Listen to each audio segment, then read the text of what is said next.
I just realized that this is the 30th anniversary of my life as a published author.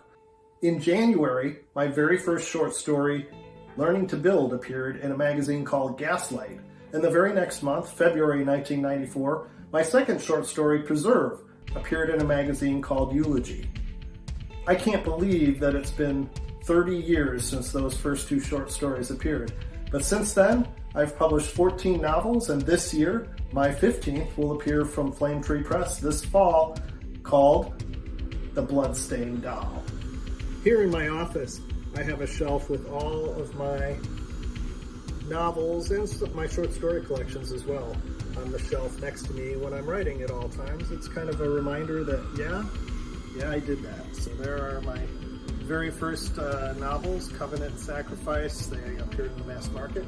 I also have several novels that have been published in Poland, in Germany, and even the Czech Republic. So here's some of those. One of the highlights of my career was winning a Bram Stoker Award for my very first novel, Covenant. This was for the limited edition that came out in 2004, 4 years before the little mass market paperback came out and was in bookstores everywhere. In my office closet, I have copies of all of the various magazines that my short fiction appeared in. Back in the 90s, almost all of my stuff was in magazines and some in very short anthologies.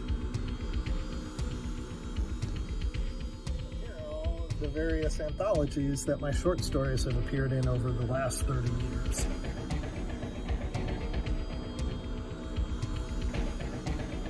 A lot of the stories that I published in the 90s in magazines were collected in my very first book, which was called Cage of Bones. This was released in 2000. It was a limited edition, signed and numbered. I, of course, have number one. It was also signed by the artist.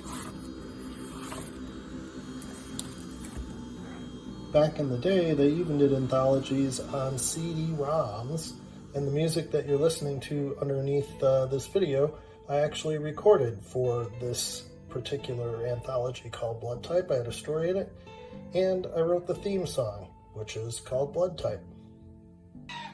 I have to say, I never thought 30 years ago that I would be standing in front of a closet filled with my books. It's been a hell of a ride. Looking forward to telling you more stories in the 30 years to come.